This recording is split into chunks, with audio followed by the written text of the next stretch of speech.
So what's up sa inyo katupange boys and girls? Bago pa man makilala ang mga bagong volleyball superstar ngayon, ay una nang kinilala bilang mukha ng Philippines volleyball si Rachel Daquis. Hinangaan sa kanyang husay sa laro at taglay niyang kagandahan. Kaya naman sa video na ito ay pag-uusapan natin ang nag-iisang Rachel Ann Daquis.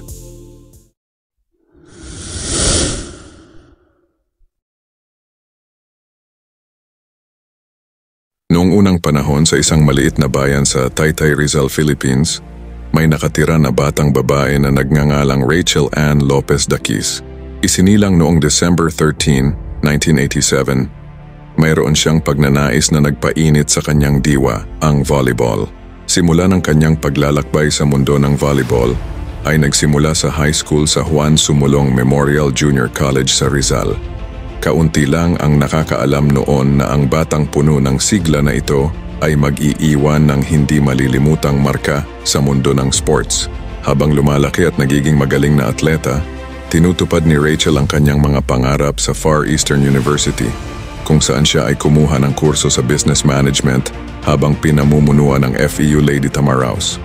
Ang kanyang husay sa court ay nagbigay sa kanya ng pagkilala bilang Queen Tamaraw at dinala ang kanyang koponan sa tagumpay sa 2008 UAAP Volleyball Championships.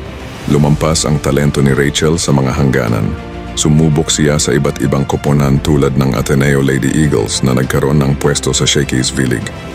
Ang kanyang kakayahan ay nagningning habang maayos na naglilipat siya ng koponan.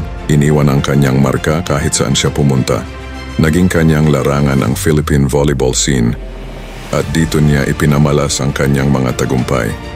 Mula sa pagkuha ng mga titulo sa Shakey's V-League hanggang sa kanyang kahusayan sa Philippine Superliga, naging simbolo si Rachel Ann Daquis ng tagumpay. Ang kanyang paglalakbay ay puno ng mga parangal. Kasama na rito ang SOS Clear Skin in and Out of the Court Award at marami pang championship na nagpatibay sa kanyang alaala sa kasaysayan ng Philippine volleyball. Ngunit hindi limitado ang kanyang kwento sa volleyball courts lamang. Si Rachel ay isang malapaketeng individual. Sa ibang aspeto ng kanyang buhay, sumabak siya sa mundo ng modeling at culinary arts. Ang kanyang kagandahan at karisma ay nasilayan sa mga pahina ng mga magasin tulad ng FHM Philippines na nagdala sa kanya ng titulong ika-8 pinaka-sexy na babae sa Pilipinas. Lumawak ang kanyang impluensya sa labas ng sports nang siya ay piliin bilang muse para sa San Miguel Beermen ng PBA na nagbigay ng karangalan sa 2016 PBA Opening Ceremony. Hindi doon nagtapos ang kwento ni Rachel Ann Daquis. Lumipad ang kanyang espiritu sa pag-aari ng negosyo, itinatag niya ang RED Fitness Philippines, patunay sa kanyang dedikasyon at ambisyon. Nagtagumpay ang negosyo, kumalat sa iba't ibang sulok ng bansa, na may 5 sangay na nagpapatunay sa kanyang tagumpay sa labas ng volleyball courts at modeling. Sa lahat ng pagsubok at tagumpay, nanatili si Rachel bilang tanglaw ng determinasyon. Pinapakita ang kanyang tapang at lakas na nagtatakda sa kanya. Ang kanyang kwento ay hindi lamang tungkol sa mga tagumpay.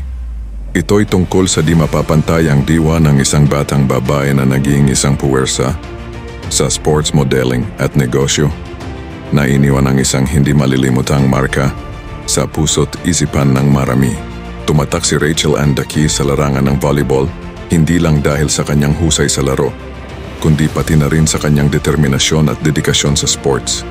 Isa siyang role model sa Pilipinas, lalo na sa mga kabataan na nagnanais sumikat sa sports.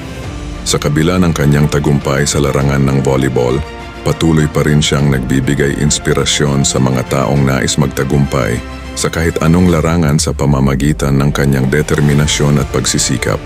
Kung nagustuhan mo ang video natin ngayon ay paki-like naman po at mag-subscribe ka na rin po sa channel na ito at i-click mo na rin ang notification bell button para lagi kang updated sa susunod pang mga video.